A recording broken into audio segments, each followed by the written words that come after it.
Welcome to traditional Telugu vlogs. ఈ రోజు వ్లాగ్లో వచ్చేసి మీకు కోడిగుడ్లు చిలకడదుంప పులుసు అయితే చూపిస్తున్నామండి. ముందుగా మనము ఎగ్స్ని ఉడకపెట్టుకోవాలి. అలాగే కూరగాయలు ఇక్కడ చిలకడదుంపలు, 2 ఉల్లిపాయలు, 4 పచ్చిమిర్చి అయితే తీసుకున్నాము. అలాగే ములక్కాడలు కూడా ఆప్షనల్ అండి. మీ దగ్గర ఉంటే ములక్కాడ కూడా మీరు యాడ్ చేసుకుంటే టేస్ట్ అయితే బాగుంటుంది.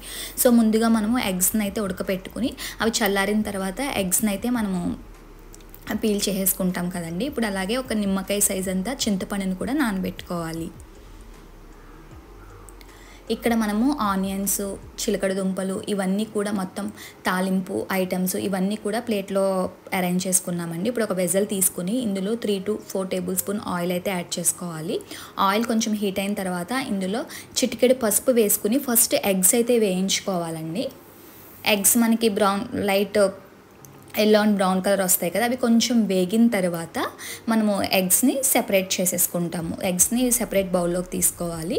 ఇదే ఆయిల్లో మళ్ళీ మనము కర్రీ అయితే చేస్తామండి.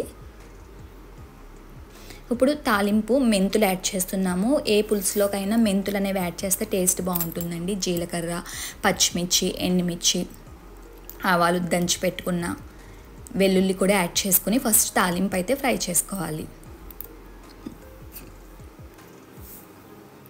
తాలింపు కొంచెం ఫ్రై అయిన తర్వాత ఇందులో ఆనియన్స్ కూడా యాడ్ చేసుకుంటున్నాం.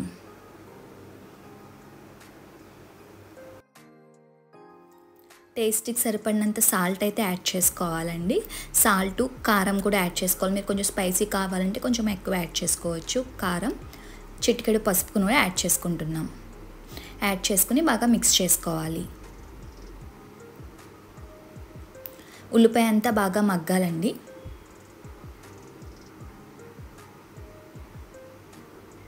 చూసారు కదా, ఉల్లిపాయ అయితే బాగా మగ్గింది కదా. ఇప్పుడు ఇందులో ముందుగా కట్ చేసి పెట్టుకున్న చిలకడదుంపలు ఉంటాయి కదండి, వాటిని యాడ్ చేసుకుంటున్నాం. యాడ్ చేసుకుని వీటిని కూడా మగ్గనివ్వాలి. వీటితో పాటు మునక్కాడలు కూడా కట్ చేసి పెట్టుకున్నాం కదా. మునక్కాడ వేయడం వల్ల పులుసు అనేది ఇంకా టేస్టీగా ఉంటుందండి. మునక్కాడలు కూడా వేసుకుని వీటిని ఒకసారి మగ్గనివ్వాలి. ఇప్పుడు ఇందులో ఈ కర్రీ ఉంది కదండి, ఇప్పుడు ఇందులోనే మనము బెల్లం కూడా యాడ్ చేస్తున్నాము. మీకు కొంచెం స్వీట్గా ఉంటే పులుసు ఇష్టమైన వాళ్ళు డెఫినెట్గా బెల్లం యాడ్ చేసుకోవచ్చు. లేదు అలా ఇష్టం లేని వాళ్ళు బెల్లం అనేది ఆప్షనల్ అండి. బట్ బెల్లం యాడ్ చేస్తే ఇంకా టేస్టీ అనేది కర్రీ అయితే వస్తుంది. ఇప్పుడు ఇందులో ముందుగా నానబెట్టుకున్న చింతపండు పులుసు ఉంటుంది కదండి, దాన్ని యాడ్ చేసుకుంటున్నాం. కొంచెం పులుసు ఎక్కువ కావాలి అంటే ఇంకొన్ని వాటర్ అయితే మీరు యాడ్ చేసుకుంటారు. ఇప్పుడు దీన్ని బాగా కలుపుకుని ఎగ్స్ కూడా ఇందులోనే వేసేసుకుని దీన్ని మీడియం ఫ్లేమ్లో పెట్టుకుని దీన్ని బాగా మీరు మగ్గనిస్తారండి.